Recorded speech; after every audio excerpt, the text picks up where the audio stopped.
Picking up from where the question Rufai asked, well, the report we got was that our security operative manning the Nigeria Defense Academy were caught off guard, as I said earlier, and the officer in charge of the CCTV was allegedly asleep when this invasion happened, and this gave room for this bandit. Did you hear that? That the officer that is in charge of the CCTV was allegedly, how convenient. How convenient did he fall asleep at the time the CCTV and its job is needed most? How convenient. To invade the residential area of the Nigeria Defense Academy, killing 2 officers and kidnapping one other officer who we hear now is allegedly dead. Well, but I mean, in incidents of this nature, we always hear stories about the absence of perimeter fencing, facilitating the access of the terrorists to the schools that they usually attack. Is that the same problem here at the Nigerian Defense Academy? Because, okay, I saw on screen what looked like a perimeter fencing, but was that perimeter fencing compromised at any particular point, allowing them to... But before they even get to the perimeter fencing, I mean, in the video, which is the photo collage that we did and which I showed at the beginning, you could clearly see there that the fence, the net fence was not there. Well, obviously, we did not show the whole entire thing, but there is a specific reason why that area, which people thought was compromised, that's where the issue came from. But it doesn't matter. The whole area, the elite Nigerian Defense Academy should, and my understanding is that it was CCTV wired everywhere. So question remains, how come? How did this happen? Gain access. Exactly. In fact, when I went to the Nigeria Defense Academy, the permanent site yesterday, that was my focus. Going around the facility, going around the perimeter fence that I saw there, searching and trying to see for myself if there was any compromise or any breach of that facility. But I didn't see any. So it boils down to the fact that this security breach, thorough investigation needs to be carried out. A thorough investigation needs to be conducted to know how the Nigeria Defense Academy, the premier citadel of learning for Nigeria's armed forces, the security of that citadel will be compromised or breached. So there's so much question that needs to be answered by our security operatives. Which is why I asked how they got the uniforms, because connivance cannot be ruled out. How did they get in? How did they know their way around? Do we have any other information about those people who are supposed to be operating the CCTV or monitoring the CCTV and were caught napping on duty? Well, to answer your question specifically, the rumors we get or the feelers we are getting, these are unconfirmed reports, yes, but the feelers we are getting is that the Nigerian army, the hierarchy of the Nigerian army are going to take stringent actions against those officers. We often hear that some of those officers will be court-martialed, but we'll wait and see how this event unfolds to see if disciplinary measures will be taken upon these officers. So when the terrorists got into the NDA yesterday, was it targeted at these set officers, or were they sporadic shootings, or were these officers caught in the crossfire? I mean, what's the layout like? I'm sure you got in there yesterday. And why was it specifically these officers that were killed?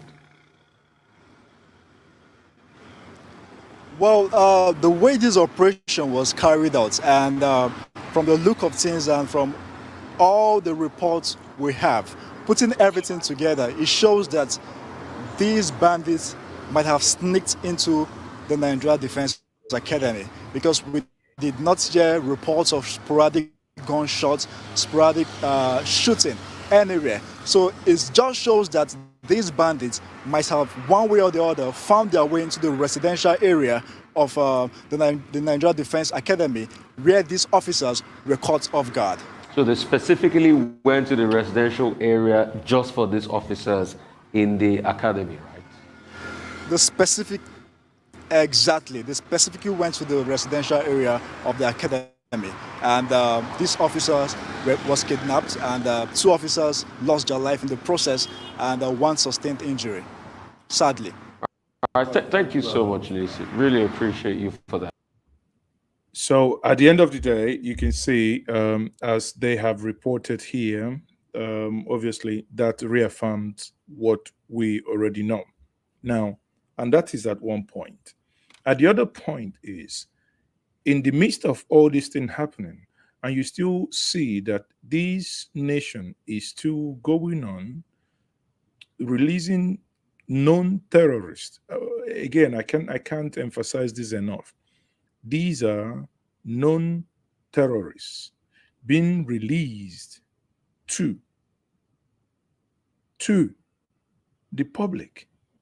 They are being released. I mean, and someone is saying, oh yeah, but they've been rehabilitated. How? When? I mean, how did we even get here? And Nigerians are, there is this video, where actually, let me quickly show us that, where people are being, people are complaining actually, how and why these guys are being. I think that's an AIT clip where people are saying this is definitely a very large number of these guys, and they've been released. Nigeria's northeast is still reeling from terror.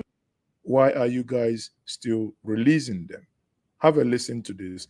This is obviously slightly long, but because of time, I will just take a quick snippet on that. Activities.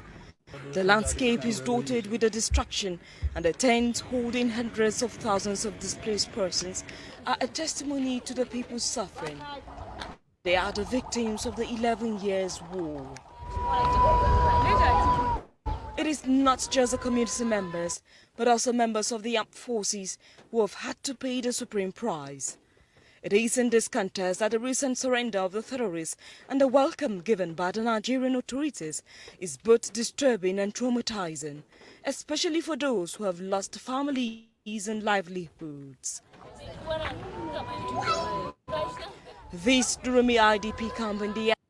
So tell me how you would eventually convince those soldiers with one leg, those with one arms, with one leg, that eventually those that they have engaged in the battlefield are now being pardoned, are being trained and being sent abroad. Persons displaced from the northeast by the Boko Haram terrorists. Recounting their experience still evokes anger and heightened emotions. This middle-aged woman, simply called Auntie, was forced to flee her village in Goza, Borno State, after Boko Haram killed and attacked her community. Goza is where the terrorists first hoisted their flag and declared a caliphate. She would not agree to talk on camera, but she tells us Boko Haram destroyed her family, and for her, going back is not an option. Now, look at this. Just close your eye for one moment. Imagine this. You live in Oyo, you live in Benue, you live in Asaba, Delta, you live in Lagos. Suddenly, terrorists invade your community. All your belongings. Just close your eye for 1 second. Imagine you no longer have your cars. You no longer have your fridges. You no longer have your, those of you that drink cognac, your bellies, your fermented kunus, your cold drinks. You no longer have those things. You now live in the bush on tents. Why?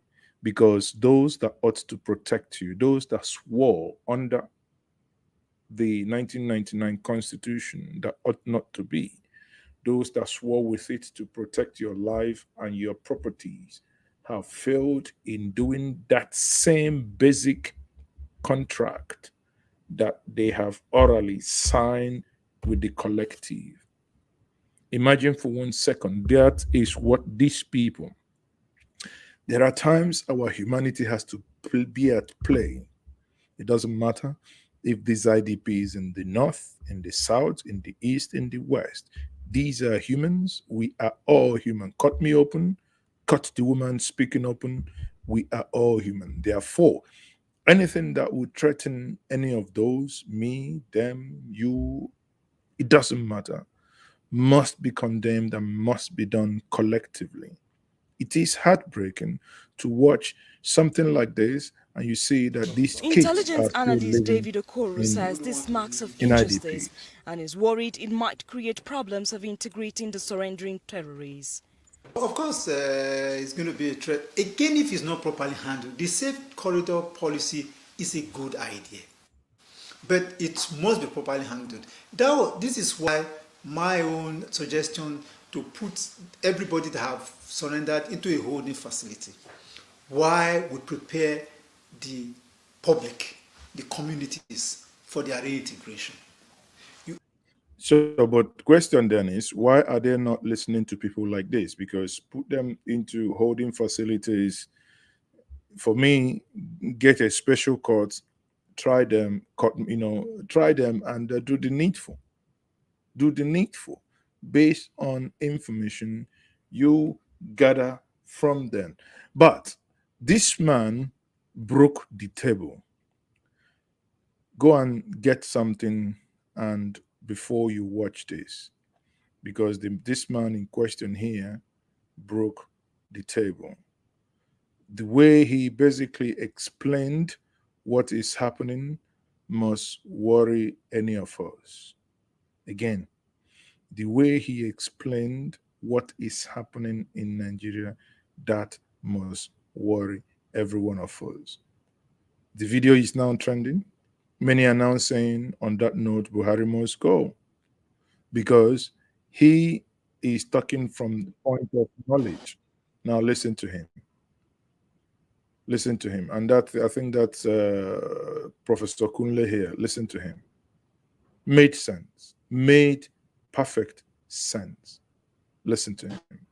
Sentiment is that there are a group of people in this sentiment. No, shut up. Okay. It's not about sentiment. Is that there are a group of people in this country that feels that this country should be Islamized. Pause for a moment. He feels that there are people in this country that feels that this country should be Islamized. Of course, that's the work of the terrorists. That is the work of these Boko Haramites.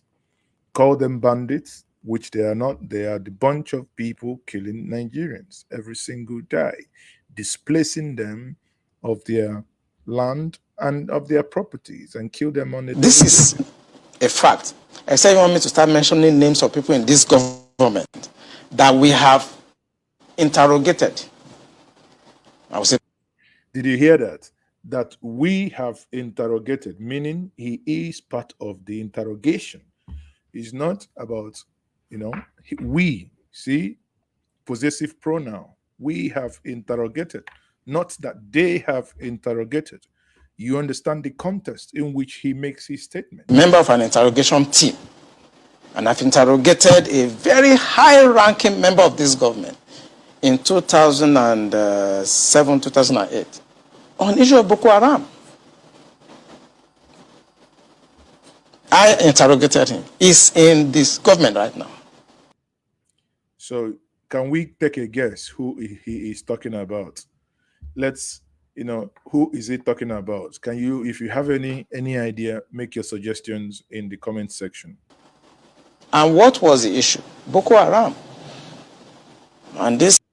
I don't know. I think it might be someone by name, what's it called again? That senator. He's a senator. because yeah, Senior officer was actually let go because he was found culpable. But right now he's in the government. You see, we must say the truth, because if you don't, this country is going down the precipice. it's already going down. It's already, in fact, you are talking about this country is going down. In the words of Odumeje, this country is already past pathetic. In the words of Odumeje, this country is already past pathetic. You will be a past participant. Yeah. Hey! Ebu agomia. One day we go me. Say yesterday you are a past. So very soon you shall be past. Party. One day, say tickle. Say tickle. Nigeria is now in tickle. Yesterday we were past. Today we are also past. Tomorrow we will be tomorrow we will be tickle. That's what this man is telling us. After all these interrogations, these things, everybody know who is involved. Yet, why sometimes I get so angry and so mad with this government is because there is something. The people were sold lies. I only blame, even the man speaking was one of those that went to America and sold Buhari to Americans. You will hear that. You will hear. And that sometimes I get mad. How is it that you people didn't see these things many of us saw? How? We have been set back more than 60 years. See, Nigeria has never been this divided. Nigeria has never been this divided. Everyone break the nation. Now, even those that are in government, all of them have a piece of cloth. Anyway, what am I saying? By the way, the moment this government took over, they went for medical treatment abroad. We all know what they went to treat. It appears that in which they went to treat was never cured. That's why probably they cannot hear us up to right now. We've gone back to the time before 1966 now. Jesus Christ. So basically, Nigeria now has gone back to 1966. I wish there is anything we can do so that we go back to 1913, so that 1914 didn't happen. Or we can, change the 1914 configurations. I wish, if we are in his words, pre-1966, I wish we can go back a little bit to 1912 and 1913, so that we. And whoever is coming back to repair this country has a lot of work to do. This country has never been polarized, so we cannot run away from it. We have never been this much polarized. I'm a federal person. My mind is federal. My brain is federal. My loyalty is federal. I do things for the federal government. So I cannot come here and try to be sentimental. No, I'm a federal person. So will your life be at risk now that they're hearing you? I don't care. I don't care. And my colleagues, they know me. Those people that are listening to me, they know me. I don't care. The issue is that this country is bigger than an individual. That is the issue. This country is bigger than individuals. Yes, this country is bigger than individual, but we see the harm, the individuals, very microscopic few individuals, but we see the damages they inflict on this nation every day. I have a video on my phone sent to me from Jaws. I watched it. You see lifeless human beings like you and I, over 40 of them, over 40 of human beings, just lifeless, all dead. I was told that this happened last night. Sadly, I cannot show this video. I cannot share the video because of breaking YouTube or Facebook community guidelines of sharing such horrific video. These are human beings. Now tell me, these people that died, they would all eventually die in vain, because no one will be held accountable for their death. Bet me, if you want, you bet me, no one will be held accountable for their death. If not, tell me, who have we held accountable for the death of the daughter of Fosaranti? Who have we held accountable for the death of those that died in Aba? Who have we held accountable for the deaths of those that died in Benue, first week of January 2029? Who have we held accountable for crying out loud? No, I have seen the IGP. I have seen the Inspector General of Police. The Inspector General of Police is losing weight. The moment you start losing weight, that means you're doing your job very well. That is how we have reduced our indices of measuring how someone is impactful in his job. This is a different approach in the fight against insecurity, especially kidnapping, which is a big issue now, sir. No, I have just seen the IG. I think he is still losing weight, so I think he is working very hard. So IG is losing weight, IG is working very hard. This man talking, Kunle Olarujua or whatever, is Air Commodore. So it's not like someone like me that you may call a novice, or like I'm good at it's throwing in analysis and giving you deeper and better understanding of issues and context. But here he is a man who speaks from point of wisdom. Hear the rest of the clip, what he has to say. Buhari will come and go. Eliminating me or killing me will not solve the problem and will not add value. But he will come and go, and somebody must come and repair the damage to the psyche of this society, the damage to the polarization, to the nepotism that I've never seen in my life. I work with all these presidents. This is the worst situation I've found myself. Now, he has worked with so many presidents, and this is the worst he has found himself. And now, a man who is speaking, he's not a Buhari hater. If it's someone who never liked Buhari, then you can understand. But this is a man whom, before even Tinubu came into the picture, before APC was even formed, these were people who were going to America. Well, the only thing I can say, well done.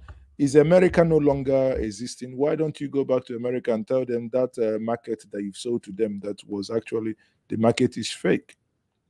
We have a people, the dot people, very dotted, anointed, dotted from head to toe.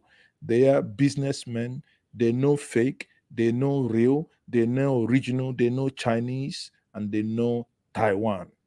And when they looked at this product, so many times, so many freaking times, with Umez, okay, with Chuba Kadibo, with Tunde Bakari, with Professor Iriemi Osibanjo, and they said, no, however you change the packaging, this content remains not real. This is still fake. And you people, bling, bling, bling. You were so bling, blinged, and some of you behaving as if you're in a BB Niger house. And what did you do after drinking fermented kunu? You went ahead. Now you see how times in 2015, 16, 17, it appears that to say that you are Igbo is a crime. Why? Because everybody hated everybody. Yes, hated you. You are not smart. You put all your eggs in one basket. Oh, this, that. Why wouldn't I put all my egg in one basket if I know I have only one chicken? Why? So because I don't want to be smart. I mean, listen, you don't like what you hate. No matter whatever. When something is, there were two options. Either to vote the other way or not to vote at all. But again, what do? Here we are. Those that brought the calamity onto us are now all crying. Commodore. Nkonko. Commodore. And believe me, internet does not forget. I was part of the people that helped to bring Buhari to government. Did you hear that again? Confession time. Maybe afterwards he will give us, maybe you people will decide, because this is why we are community. We'll decide how many cows and rams this man will bring, so that those in the Yoruba nation will go to Shango and start begging Shango to forgive him. And some of you in the Azar room will be going to Mumuye, and me, I will go to Ndichie, and I'll go to my ancestors to begin to ask him to forgive him, because he is now confessing. Let's hear his confession again. Internet does not forget. I was part of the people that helped to bring Buhari to government. He was part of the people that helped bring Buhari to government. Now you have confessed, but one thing remains that you must also, because I believe in him. Have you worked? Well, you believed in him because you were let me not say for the government after that. After you helped bring the government. Oh, of course, I worked with him. We brought him in 2015, and I work as the Deputy Director of Defense Administration.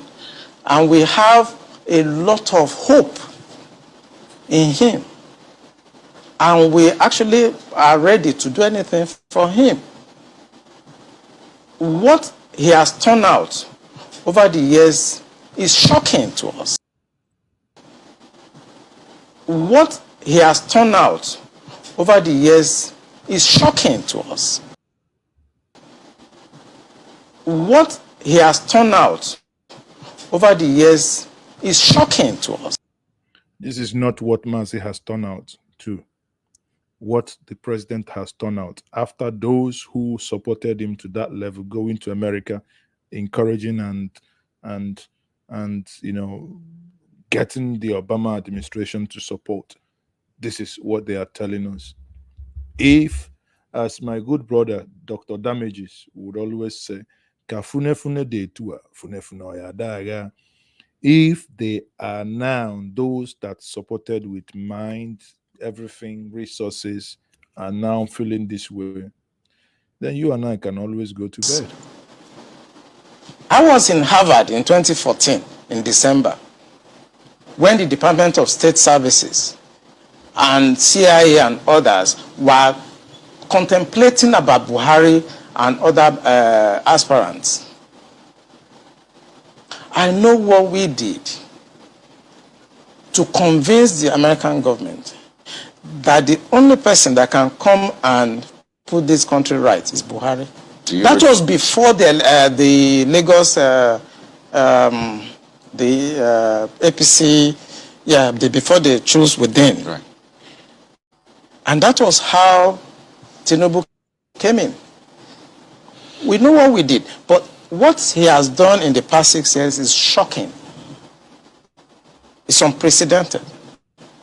And it should not be allowed to be swept under the carpet, because the damage to the psyche of this country is monumental. We'll talk. Okay, I will say to you, good morning. The damage he has done is monumental and should not be allowed to happen. It is already happened. What can you do? It is already happened. And this time around, this is just the beginning. If you had only one rope, go and buy 2 rope. Because as it is now, let me say, in 2015, when we were talking, this is your response. You and these people, this were your response to us. When we asked you, after you have voted, do you think you made the right choice? And you said the following. All right. Have you voted? I'm voted, yeah. Okay, so I'm happy I'm voted, yeah. tell me your feeling after voting today. Yeah, after voting, I'm feeling okay. What I want, I get it on the result. I'm getting the party I want is the one going on. Thank you for that. What are you expecting from these people you voted? I'm voted, they can do what you want, and then when they want, what they want, inshallah, we'll happiness more. So now you have voted and they are doing what they want and what they want and when they want it. So if you were happiness before, now you are no longer happiness more. Now myself, as a dotted person, now I am happiness more. Why? If I ask my good brother from Kazaure, he will tell me how is. In fact, let me bring him. Kazaure, Megidani, to. If he don't look at me, what is happening for Kaduna? He don't look him. He don't penis. Waiting, you think it happening for Nigeria? Our economic is doing like this. It's doing like this. It's blinking, shaking, blinking, shaking. So, I don't ask my brother. He tell me say waiting because Kaduna our economy is the blink, is the shake. What can you do? What can you do? You are saying that we should not. So quickly before I round up now, it is sad that Nigerian doctors are running away. When I say running away, literally they are running away.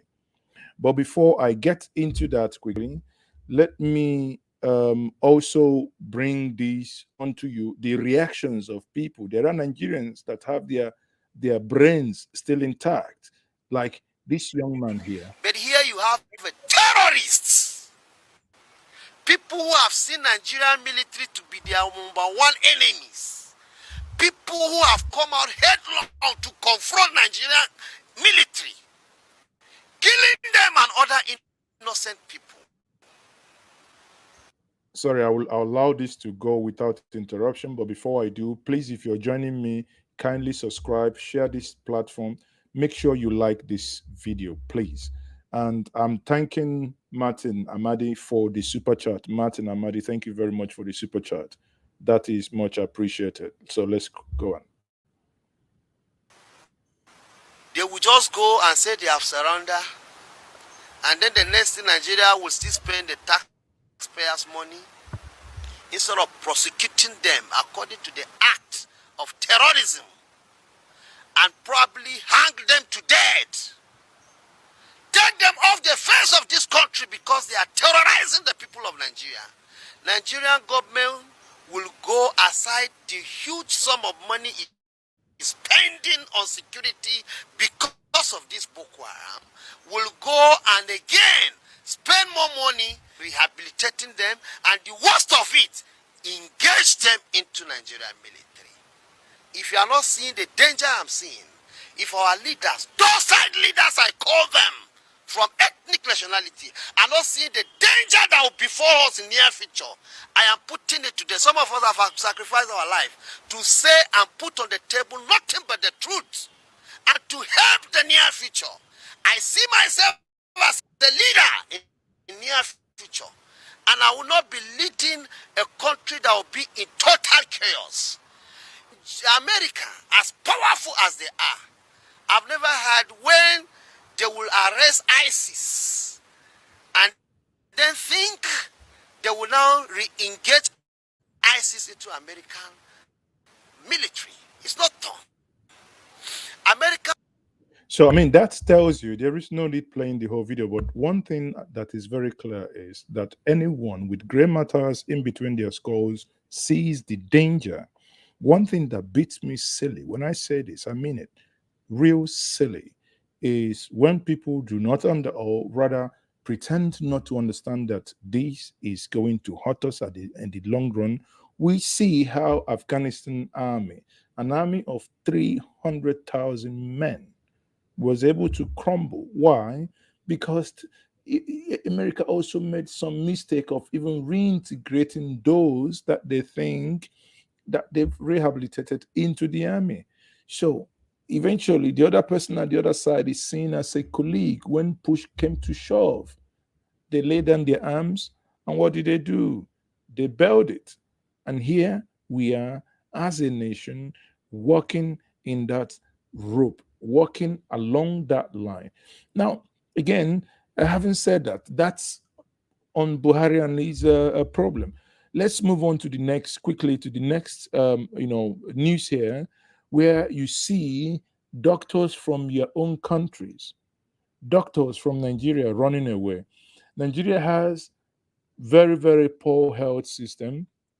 You have a president that is sick, that ought to have built more hospitals. Rather, under him, all you can see is that these men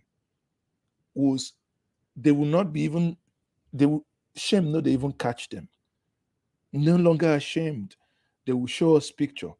Buhari visits Tinubu in London hospital. Tinubu will stand with walking stick, whether he has a knee cap surgery or whatever, and Buhari will come. And I'm like, what in the hell are these two ancestors doing here? These are men. Well, bottom line is it don't hot, as somebody wrote here. Pepper. The kitchen is now hot. That Nigerian doctors are running away. Of all places, they are going to Saudi Arabia. Imagine the number of people you will see on the video that will play going to Saudi Arabia. Which number are you now seeing going to America, United Kingdom, and Canada? These are familiar scenes at job recruitment exercises in Nigeria. There is a special difference in this particular instance, though, as these are qualified medical doctors applying for jobs overseas, in Saudi Arabia to be precise. What you can see behind me right now is the process of the recruitment of Nigerian doctors by the Saudi Arabian authorities. This exercise is currently ongoing at the Sheraton Hotel and Towers, right here in the Nigerian capital, Abuja. Nigerian resident doctors have been on strike for almost a month in their demand for better working conditions, and negotiations with the government have failed repeatedly. And the prospect of working for the Saudi government is now seen as a big escape. The federal government is showing the cold shoulder attitude, doesn't show any kind of responsibility or being careful about the situation. I can't imagine, I can't believe my Honorable Minister of Health came out and he threatened us. So I think it does not make sense or doesn't make much. I mean, it wasn't the situation. To be candid, we're very, very disappointed. I personally am disappointed. When I go to where I work in a very critical care services of the hospital. But basic things that we need, we don't have. Some things I used to put in my money to buy what I need, just for the sake of the patient. And to worsen the situation and to make the matter worse, and day by day, there is no any progress. Society. A lot of discouraging things. You see banditry, see kidnapping, incessant strike, and those. And if you can get a place where you can work, a place that is calm, a place where you can use your skill and you can be well enumerated, is it not better? For Vivian Okolo here, it is more of a situation of heartbreak, as she expresses frustration over the ever-worsening situation in the healthcare system, with this particular case in point. I left medical school April 2011. My teacher is here. My own teacher, the first person I cited here, was my teacher, a seasoned pediatric consultant. You know what it means? My teacher that taught me how many years ago, I'm giving up on the country, on our leaders, and I come here to meet my teacher. I mean, this is the worst. I never knew it has gone this bad. The brain drain by Nigerian doctors to the proverbial greener pastures has for long been a known fact.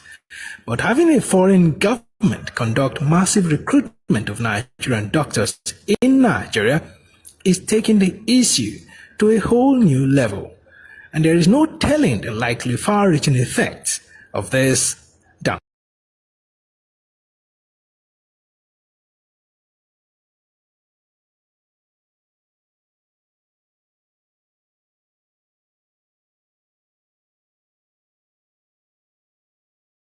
You know, maybe by the time you're coming in, you're kind of thinking, oh, is it actually a good decision? But you see the inspiration, someone you looked up to, this man was a moving encyclopedia. You see him applying to run away. Would you ever, after seeing him, also go, kind of think, no, I needn't not to do that? And the other man referred to when a minister made the comment he made. Now look at Minister of Labor, Dr. Chris Ngige, who is a medical doctor. One of the things he said on Channels TV, though the interview is not under the Ministry of Health, like something that happened this month, but it's still relevant because this interview, yes, it has timestamp, but this interview is relevant to understand the mindset and the thinking of those in governance. Rather than fix the system, every one of them thinks same. But this is also under the Ministry of Labor. And for someone who is in the medical field, aren't you concerned that, we could be facing a crisis of, a shortage of hands in the medical field as we progress? No, I'm not concerned at all. I'm not worried. You're not? We have surplus. Look at it. Look at a thinking. Sorry, but I feel like throwing up that someone at his level will make such careless statement that Nigeria that has not enough. We do not have enough. We don't even have half.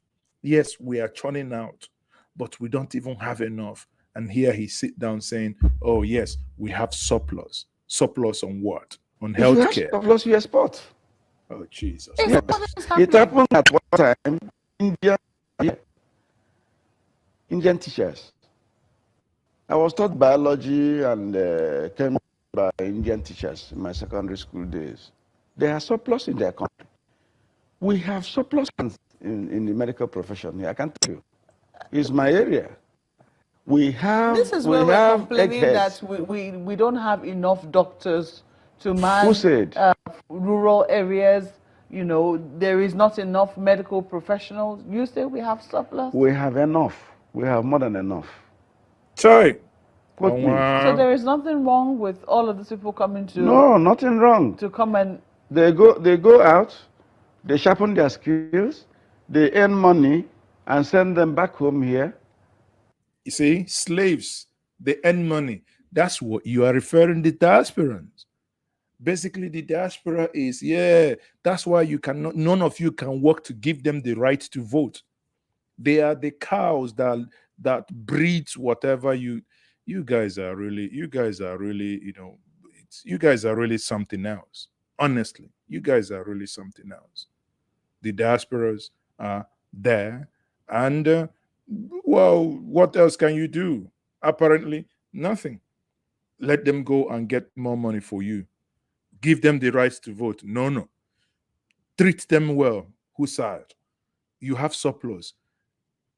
I think that word surplus kind of haunts, that you think someone that ought to know better says that we have surplus, where we do not even have 1/3 of what we need to.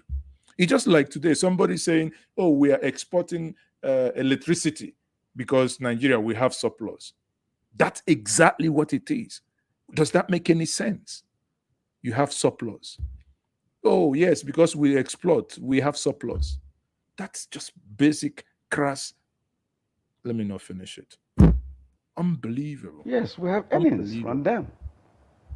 We have foreign exchange earnings, not from oil. The Indians were doing it. Ceylonese, they taught me. Pakistanis, they taught me. Are you abreast of what is currently happening in the medical sector? How? Honorable Minister. No, I am. I'm trying to see if I can get that article now. This was written a couple of weeks ago by... See? Yeah, leave that alone. See? That is the attitude that gets nothing done. Someone is trying to bring in a research work published. Nah, leave that alone. A columnist. Those guys go there, they are trained, they are better trained because of the facility.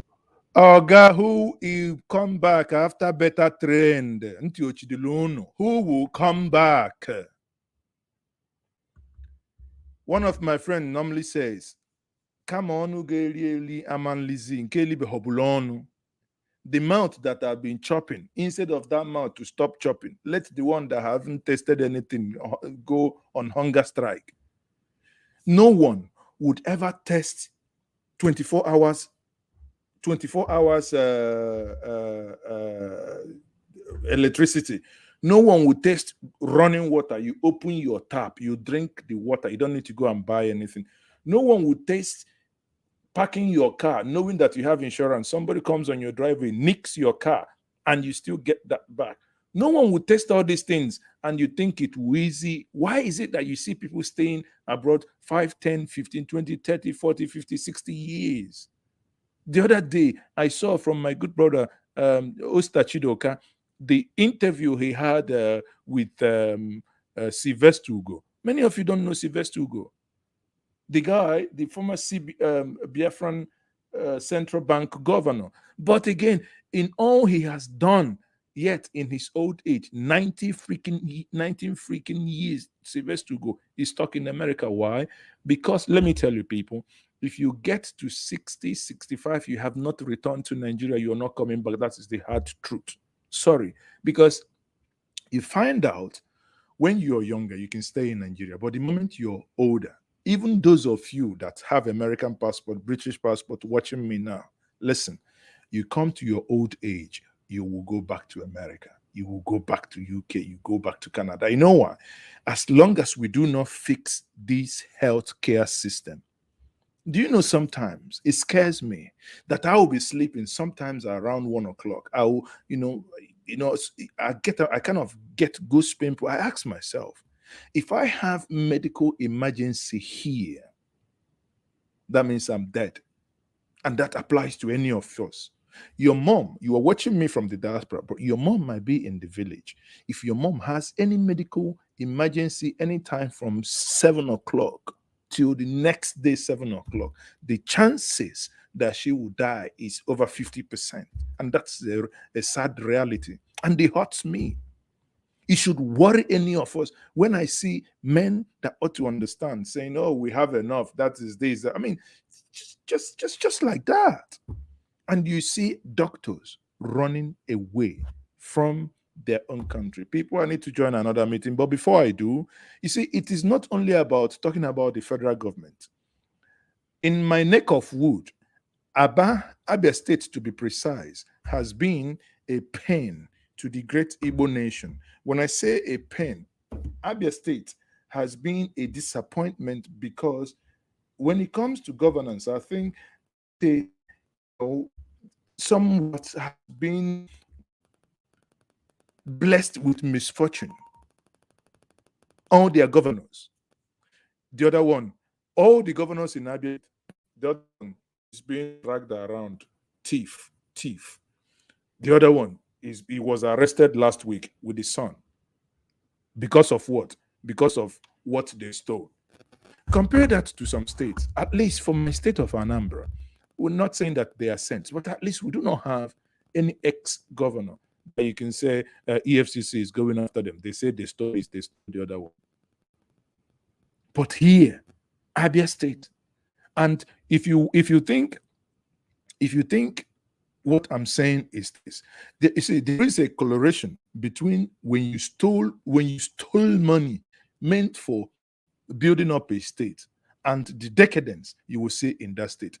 I feel so ashamed as a proud Igbo person to note that I have something and somewhere like this in the great Igbo nation. And the reason why I'm showing this is it's not only about hitting the federal government. Yes, federal government has its own blame, but here, what you're going to see is 100% the problem of Aba, and Aba must be fixed by these leaders because there is money. Aba is an oil-producing state, for Christ's sake. Aba gets 13% reservation. Aba gets, since Buhari inception, Buhari has never, for 1 second, withheld the subvention, whatever is due to Abia State. Be it the 13%, be it anything. But yet, Aba has become a human capital failure. And that must get everyone off of time.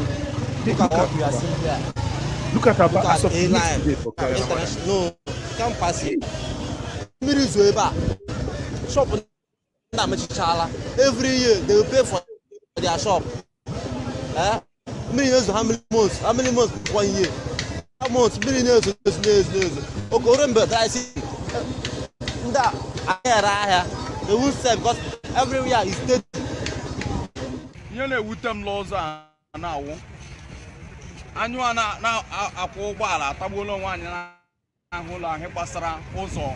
Zone. The government did one on to one zone and other places. If you first road, or maybe Shella, I said, if you even there and the people is running. When you know, even some people who had to talk. Some last week, or maybe Charlie shop about to also meaning a richer shop with them money. And look at this. Look at this. I mean, are the people of Aba, are they like pigs? Because, sorry, honestly, I look at this, I don't know what to say. This is a freaking PDP state. When I tell you that PDP is no less evil than APC, they are a bunch of looters. Look at Aba. And someone, they say our son is the governor. 6 years, getting to 7 years, when he reigns, Aba still lies. Shame on those that have governed and are still governing Aba. Shame. If there is any iota of shame, if there is anything left, just hands off and go, because you have been a failure to humanity. I am angry. I am angry that in my neck of wood, Aba, this is the pride and where we used to refer to as the Japan of Africa, where things are made. This is how our Aba has been reduced to. This is what Aba has been reduced to. Shame, past, present leaders from Abia State. Shame on you. Shame. Even Ariara, what a place against an equipe, I got money, Germany to Ariara. No, the my head. Mirizu, I got who was I want to for some wire. Mirizu, I know everywhere they see. That's the Paneco pride. I'm my again, and I say, Toto, who won't cut me, who will take on car.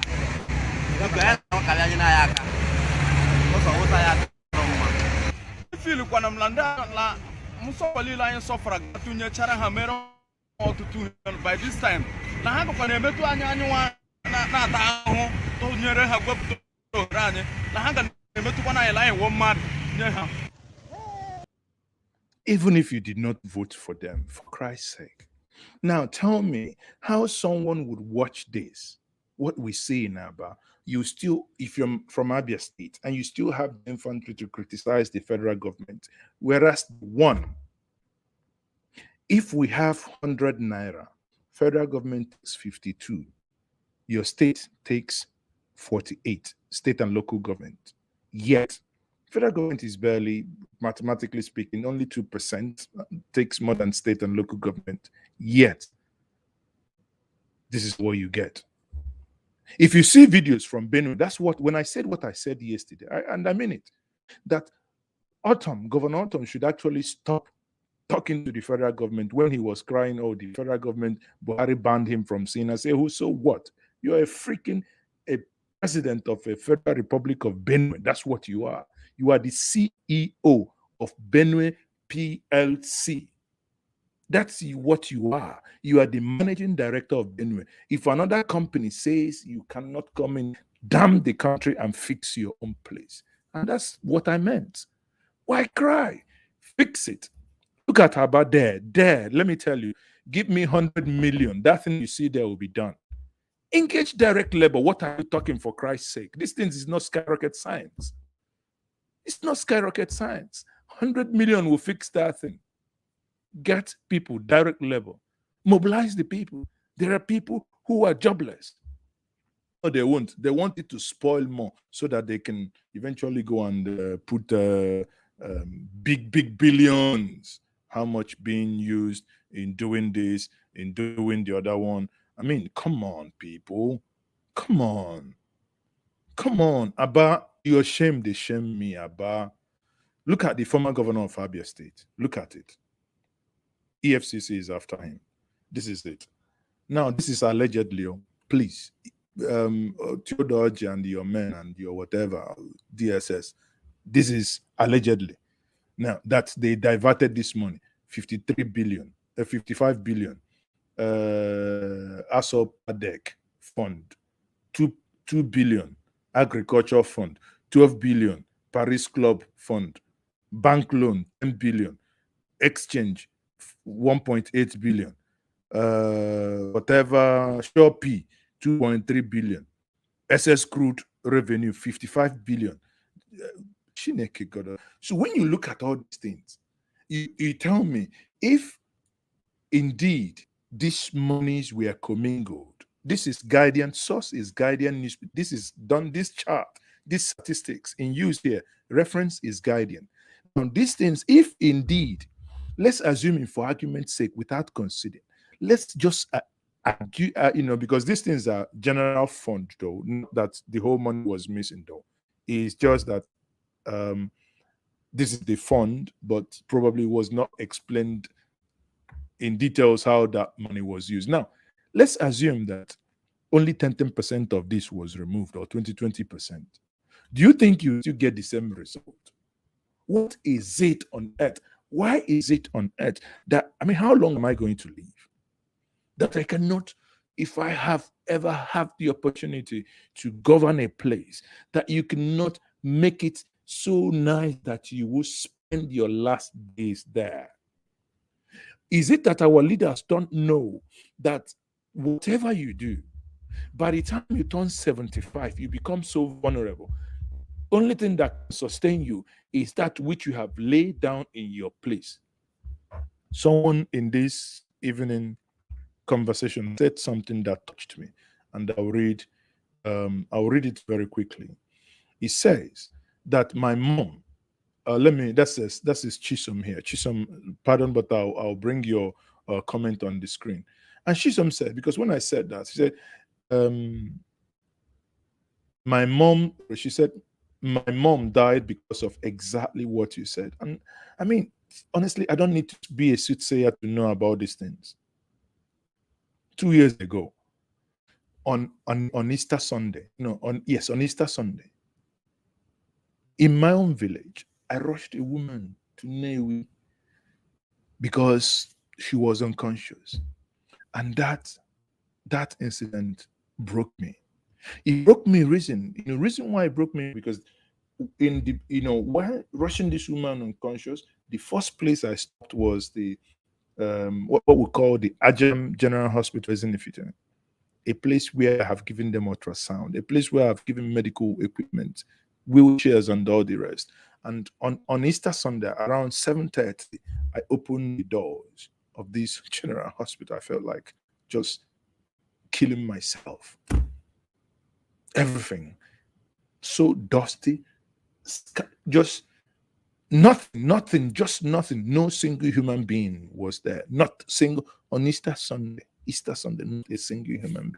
Yet we came because of emergency, and woman had to be taken. Imagine a trip of between 35 to 40 minutes to get to Newi. Wouldn't that person have died? Now, this is in the morning. Imagine you are that old. You encounter this. Sorry, RIP is the easiest thing. Why is it many of us now watching this? Your mom has come to America and Europe. Eventually, he stabilizes, he has their own paper. You think they're going to go back? Yes, they might go back in their 60, in the early 70s. The moment your mom or your dad turns 75, 80, if it's men, they tell you, oh, incontinent, oh, what's it called? PSA level, the prostrate, blah, blah, blah. Which, many people I know, living witness, go to Nigeria. They say they will cut you, blah, blah, because they all want money. They come here. The doctors look at it, no, so you're lucky they didn't open you up, because you would have died. Your PSA level is not at the level where it should be cut open, give you medication, do blah, blah, blah, blah. The person gets well again. Now tell me, knowing that you are in good hands where you do not pay medical this, and this is when whichever money you make, when you will need real money is when you get old, because at that point, you're no longer active, you no longer have things giving you revenue. So unless you plan your life differently, that even at your 80, 70, 90, that you still have income generating ventures. But if not, your outgoing becomes stagnant, and your expenditure keep ballooning. At the end of the day, that person is there. But here is a people we have on our screen. This is an allegation of what they've stolen. This is one. We haven't gotten to the one before him. Remember, before this man left, he was talking about, oh, yes, we are going to have Aba Airport within how many months? 9 years later, no one is talking about Aba Airport, Abiaba Airport, Abi whatever airport. No. Whenever they want to do Brakatabra, they know how to do it. People, Aba, for me, breaks my heart, to say the least. Thank you, everyone, for joining me, please. Do not go away. Do not tune away from Ginger Media TV. There is another program going on concurrently now. I am actually joining that program, and that is very simple. There is this program we've been running on Ginger Media TV and Lumba that is about the political realignment and engagement between the South and the Middle Belt. We think time has come where it's no longer about talking. We need now to start taking actions. And we are beginning to see how alliances with the Middle Belt will be built. Like I keep telling us, if push comes to shove, we must think of something to be our fallback. Thank you very much. Honestly, thank you. I appreciate every one of you. If you haven't, please kindly like this stream, subscribe to this channel. I would appreciate if you do that. Share this video. Share this video.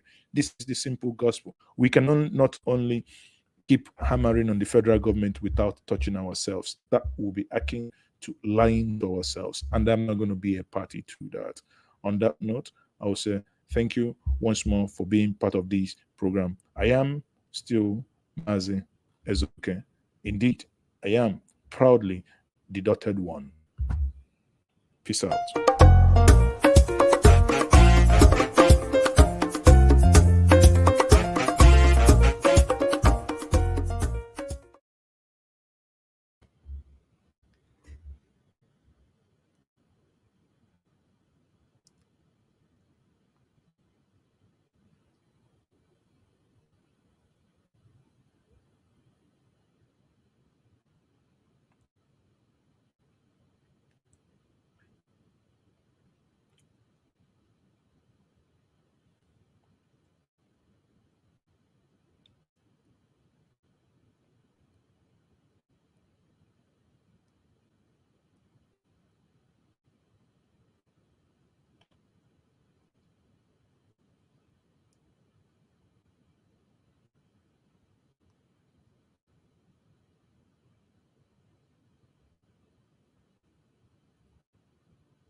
Recording in progress. It's just like an armed robber or thief attacking your neighbor's house who you don't speak with.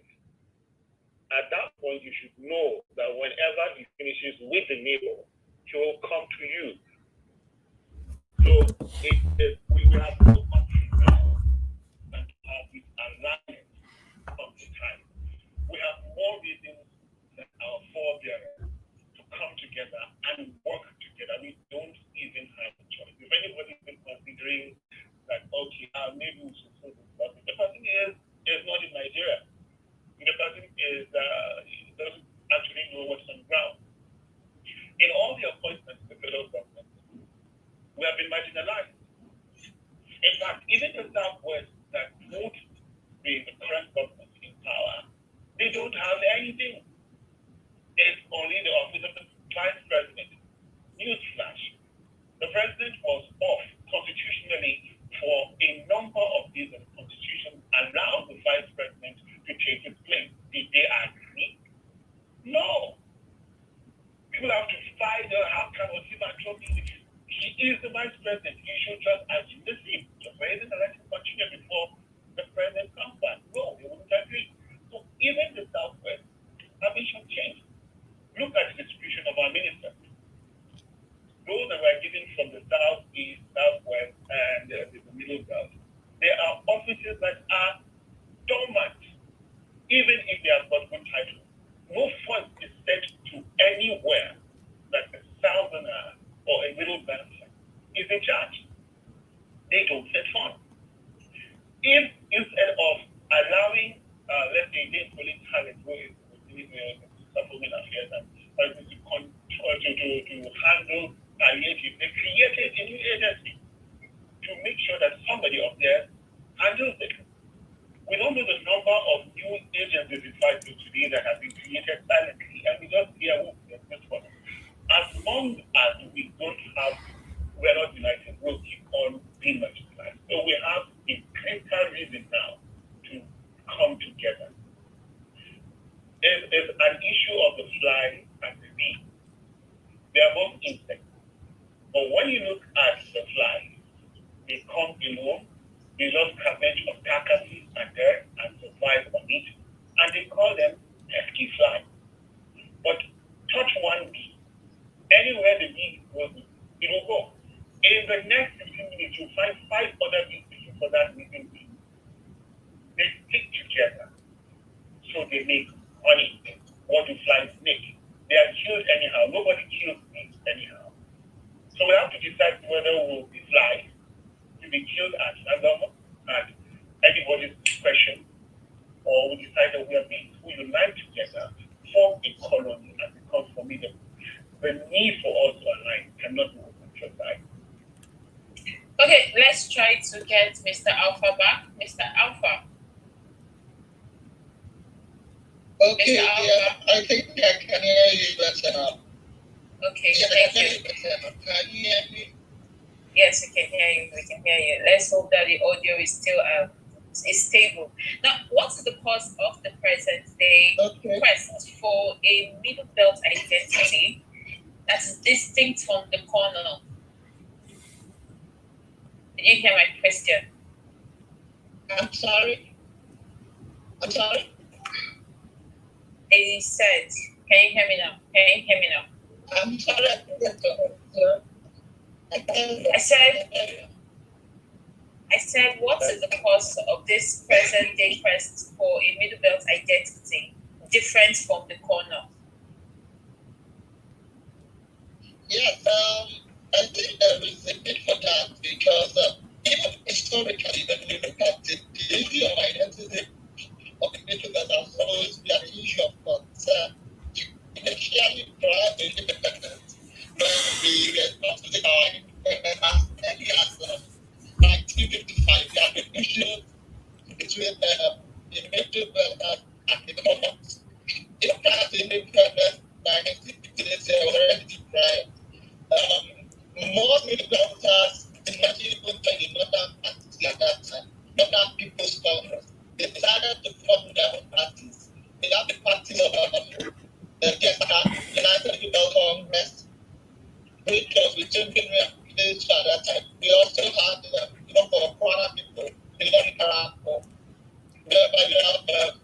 Yes, so when you look at it, there was no monolithic not from the beginning. What the Arewa people are doing was to actually use the modernization program at that time to actually use the training and psychological education inside the mind that the people believe that they are cannot. There was something like when you get to some other parts of Nigeria, you mentioned not. They think you're actually talking about the house. And that is one of the reasons where there is a need for the middle belt identity. Because the middle belt is the biggest part of the north in itself. I talk about the landmass. It's the biggest part of the north. The northern minorities need to come to the understanding of that to create a new identity. So historically, there was not really one monolithic north. Truly, we had the northern Nigerian protectorate. But we get the northern, the northern Nigerian protectorate, we basically had the majority of that time, we don't stuff like now, we have the northern minorities. The northern minorities were at prior to independence, wanted their own region. And that was what brought us to Williams Commission. When the white man felt so.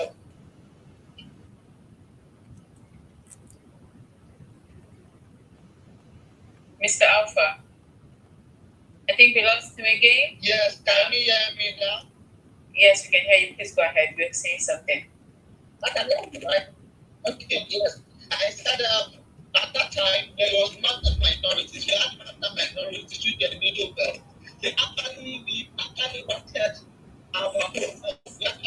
our whole region as independent. And we were supported majorly by the action group of the political party in the southwest and NCNC. NCNC in the southeast. They supported our investor at that time for the future.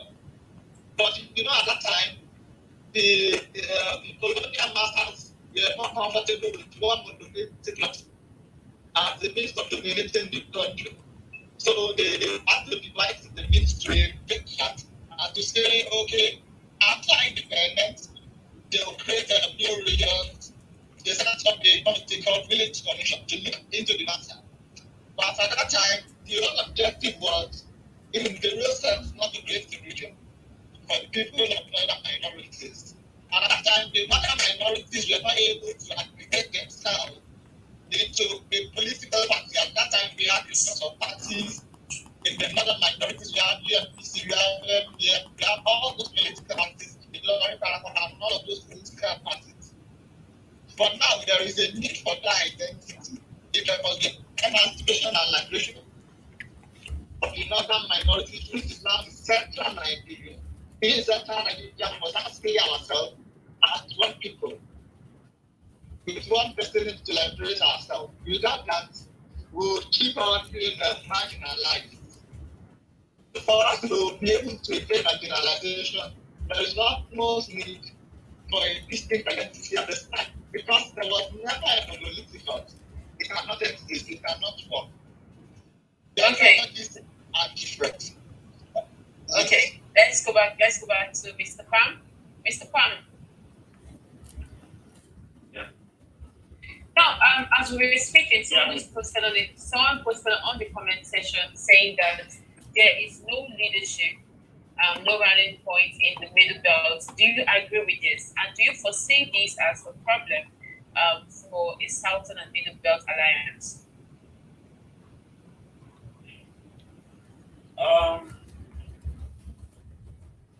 Yes. Partially right. There is no central leadership for the middle belt to a large extent. This is due to the fact that, the middle belt has so many ethnic groups. And everyone, by default, would want to protect his own, where he's representing people who are here. Now, that will continue like the law of physics that says an object or group or a force will continue in the same direction. So something on another force acts on it. We either two have this division, and of course there are natural divisions. Even if I'm at home and my children are hungry and my neighbor's children are hungry, the natural thing, the truth is, I'll feed my children first. And when it comes to our current circumstance, will it still be a hindrance? It could be, but not for long. It is a problem that, yes, we can acknowledge, we should acknowledge. But here we have an underlying factor. We are all little girls on the village. Let me give you a small example. My grandfather was the Bongo job. And this is not something you get in the news. In over 2 occasions, the donor of Sokoto has spent in the first class staff of office on one condition, Islamite, so that we can have an area of John. He said, no, he's a Christian. He was trained by a missionary, and he prefers his Christian religion. And so he died as a class staff chief, although the head of the traditional council of the Plateau. They would always use that. If they don't get you over, you are an enemy. So all of the tribes in the Middle Belt who are predominantly Christians are on that page.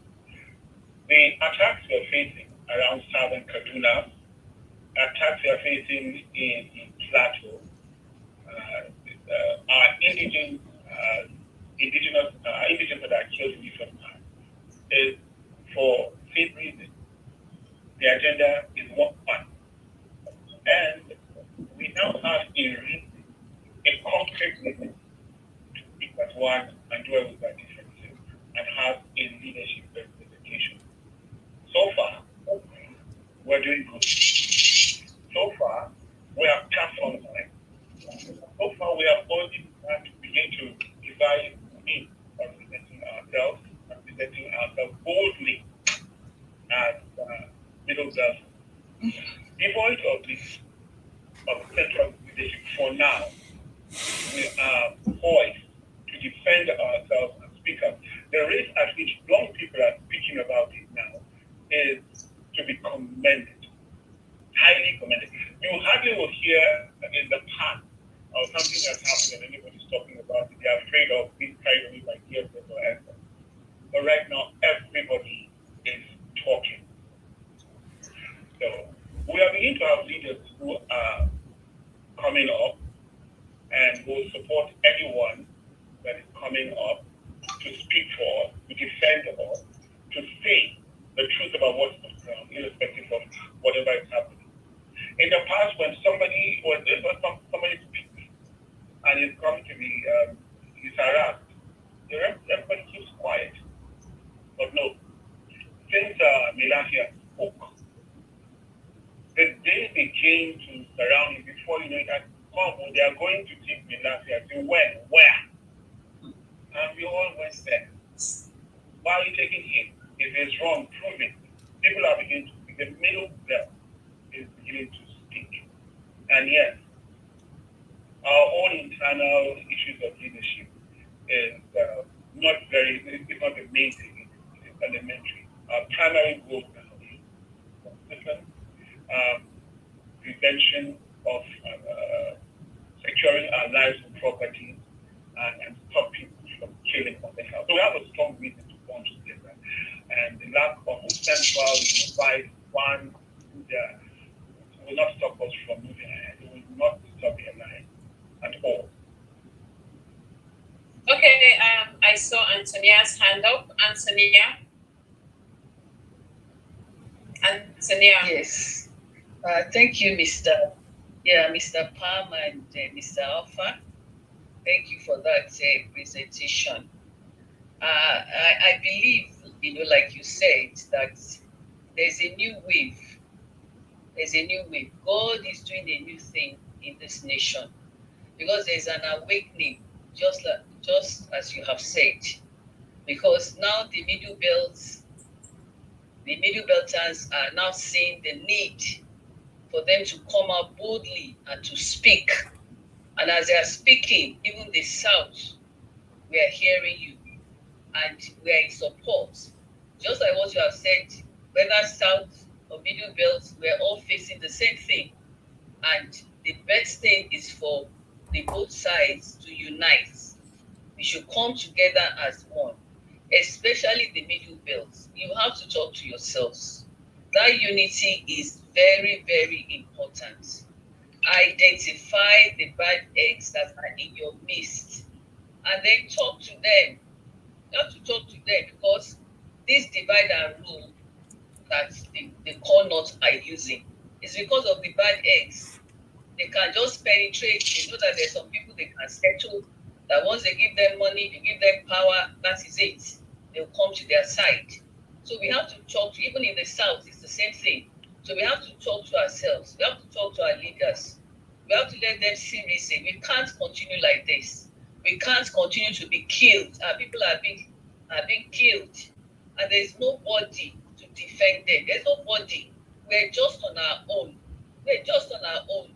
So there is need for us at this time. It's very emotional, because we see what is happening every day on the telly. We see how people are being killed. Just in Jos, we saw what happened again in Jos. It's a terrible thing, and people are helpless. The government is not there for them, so we need help. We need to come together. We need to unite. We need to be a force. We need to be a force to fight against these evils that is happening in our land. And I know with God on our side, we will succeed. We will succeed in Jesus' name.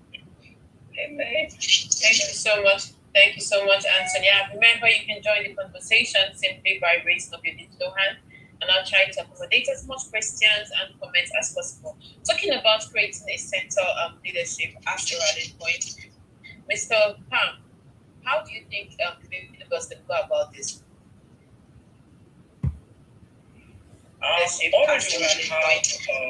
Mr. Pam. That have brought together, particularly one called Connecta. How do you think it is an association of all the indigenous ethnic nationalities within the Middle Belt? It has been existing, but of course, they will always find a way of trying to finance them, to threaten them. And, but we have that one in place. The initial divide when this House of Fulani comes, when they say the Ariwa card or the Northern Agenda card, or the latest one is the political party affiliation thing. You have to deliver your constituency, blah, blah, blah. I'm glad that I've grown that. After 3-4 consecutive weeks of killing people in Bamsa, nobody said a word. The president did not hear it. The governor did not mention it. But when the youth who are going to bury their stories of vicious days and attacked, and in emotion, they regret that happened, but 30 communities were sacked. Over 300, 400 people were killed. Nobody said it. But for this, about 20 or so, who claim to be Ondo, this is that is strange. And the whole world knows that we are now murderers. The 36 that were killed yesterday behind the University of is not on the news. Nobody's talking about it. Children were roasted in their own house with their parents. Nobody talks about it. So we have more reason. We have everything to move forward. If you don't speak, you will die. If you speak, you will die. Don't speak. That's just the option. Speak. And if you have somebody who is having the same song with you, join hands. 2 heads are better than one. The prayer of one can conquer 1,000. The prayer of 2, 10,000. Define mathematics. What of the prayer of 3? What of the prayer of the entire Christian community? What of prayers of the entire country in South, Southeast, Southwest, and we have it 4. We can do this. Most of what we post is propaganda because we are silent about it, because we don't talk about it. It goes on unchecked. So yeah, we are stronger now. And thank you, Antonia, for bringing out those points. We have left issues of sellouts now in terms of the majority of street persons. We have a few political persons who are already trapped, although they are feeling bad, because right within them, when they go to attack the church, they'll not ask whether you are related or somebody who is friend of something like this. They finish the whole church. So, although they are feeling bad, they are trapped. But the majority, the sound on the ground, right from the grassroots, is we can't take this anymore. And who is with me? Let's stand and talk about it. People just don't have the forum. We don't have the news network to let us speak. But thank God for this. Thank God for Mumbai TV. I'm sure from here we're going to meet friends of like mind and solidify. Thank you. Okay, and how do you suggest we stop these killings? Because it's getting way out of hand. It has gotten way out of hand. So how do you suggest these killings are stopped? I need to use this raw time. My computer instructor said there are 360 ways to solve any problem. Fine. There are many ways to go about it. Prayer is one of them.